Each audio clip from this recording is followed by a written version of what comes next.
నమస్తే, welcome to I news. నేను సోనియా. దేశ భద్రతా దళాల అప్రమత్తతో భారత్ పై పొంచిన ఒక పెను ప్రమాదం తప్పింది. సరిహద్దుల అవతల నుంచి కుట్రలు పన్నుతున్న శత్రువుల ప్లాన్స్ ను మన నిఘా సంస్థలు ముక్కలు చేశాయి. అస్సాం, త్రిపుర రాష్ట్రాల్లో ఏకకాలంలో నిర్వహించిన మెరుపు దాడులు ఇప్పుడు దేశవ్యాప్తంగా సంచలనం సృష్టిస్తున్నాయి. కేవలం గంటల వ్యవధిలోనే ఒక భారీ ఉగ్రవాద నెట్వర్క్ ను మన సెక్యూరిటీ ఫోర్సెస్ ధ్వంసం చేశాయి. ఈ ఆపరేషన్ లో మొత్తం 11 మంది తీవ్రవాదులు పోలీసులకు చిక్కారు. అసలు ఈ ఇండియన్ ముజాహిదీన్ కే ఎవరు?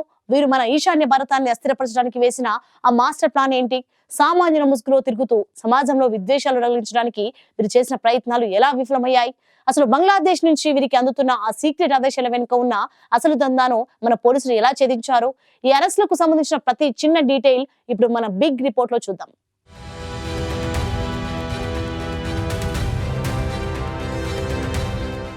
భారత గడ్డపై అశాంతిని నింపాలని చూసిన ఉగ్రవాదుల ఆటలు సాగలేదు. ఈశాన్య భారత రాష్ట్రాలైన అస్సాం, త్రిపురలో ఒక భారీ టెర్రర్ మాడ్యూల్ గుట్టురట్టాయి. కేంద్ర నిఘా సంస్థల నుంచి వచ్చిన అత్యంత విశ్వసనీయ సమాచారంతో మన ప్రత్యేక టాస్క్ ఫోర్స్ ఒక భారీ మెరుపు దాడికి స్కెచ్ వేసింది. రాత్రికి రాత్రే అస్సాంలోని బర్పేట, చిరాంగ్, దరాంగ్ జిల్లాలతో పాటు త్రిపురలోని కీలక ప్రాంతాలపై పోలీసులు విరుచుకుపడ్డారు. ఈ ఆపరేషన్ లో మొత్తం 11 మంది అనుమానిత తీవ్రవాదులు రెడ్ హ్యాండెడ్ గా దొరికిపోయారు. ఇది ఇండియన్ సెక్యూరిటీ ఏజెన్సీ సాధించిన ఒక భారీ సక్సెస్ అని చెప్పాలి. ఈ అరెస్ట్ లో వెనుక ఉన్న అసలు మిస్టరీ ఇప్పుడు అందరినీ షాక్ గురి చూస్తుంది. పట్టుబడిన ఈ 11 మంది ఇండియన్ ముజాహిదీన్ కే అనే ఒక కొత్త అత్యంత ప్రమాదకరమైన ఎక్స్ట్రీమిస్ట్ గ్రూప్ కు చెందిన వారిని నిర్ధారణ అయింది. వీరిలో 10 మంది అస్సాంలో దొరికితే ఒకడు త్రిపురలో చెప్పారు. అయితే విచారణలో తెలిసిన అతిపెద్ద నిజం ఏంటంటే వీరంతా బంగ్లాదేశ్ లోని కొన్ని మతపరమైన ఉగ్రవాద సంస్థలతో నిరంతరం టచ్ లో ఉన్నారు. సరిహద్దుల అవతలి నుంచి నేరుగా ఆదేశాలు అందుకుంటూ నార్త్ ఈస్ట్ ప్రాంతాన్ని అస్థిరపరచడమే వీరి ప్రథమ లక్ష్యం. వీరి కుట్రలు కేవలం దాడులకే పరిమితం కాలేదు. సమాజంలో మతపరమైన చీలికలు తీసుకురావడం, యువతను రాడికల్ ఐడియాలజీ వైపు మళ్లించడం వీరి అసలు ఎజెండా.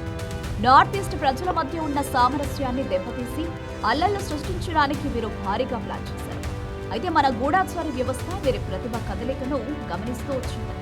అందుకే వీరు ఏదైనా పెద్ద ప్రమాదానికి పాల్పడక ముందే పోలీసులు వీరిని చుట్టుముట్టారు. గౌహటి పోలీస్ కమిషన్ వెల్లడించిన ప్రకారం ఇదొక ముందస్తు భద్రతా చర్య. దీనివల్ల ఒక పెను ప్రమాదం తప్పింది. ప్రస్తుతం పోలీసుల విచారణ ఇంకా కొనసాగుతోంది. ఈ 11 మందికి ఎక్కడి నుంచి ఫండింగ్ అందుతోంది, వీరి నెట్వర్క్ ఇంకా ఎంత లోతుగా పాతుకుపోయింది, దేశంలోని ఇతర ప్రాంతాల్లో కూడా వీరికి ఏమైనా స్లీపర్ సెల్స్ ఉన్నాయా అనే కోణంలో పోలీసులు కూపిలాగుతున్నారు. ఈ అరెస్టులు కేవలం ఆరంభం మాత్రమే అని, ఈ టెర్రర్ నెట్వర్క్ మూలాలను పూర్తిగా పెకిలించే వరకు ఈ వేట కొనసాగుతుందని అధికారులు స్పష్టం చేస్తున్నారు. దేశ భద్రత విషయంలో మన ప్రభుత్వం, రక్షణ దళాలు ఎప్పటికీ రాజీ పడబోవని ఈ ఆపరేషన్ మరోసారి నిరూపించింది. ఇది కేవలం 11 మంది అరెస్టు మాత్రమే కాదు, దేశంపై కుట్ర పన్నుతున్న శత్రువులకు పంపిన ఒక స్ట్రాంగ్ వార్నింగ్.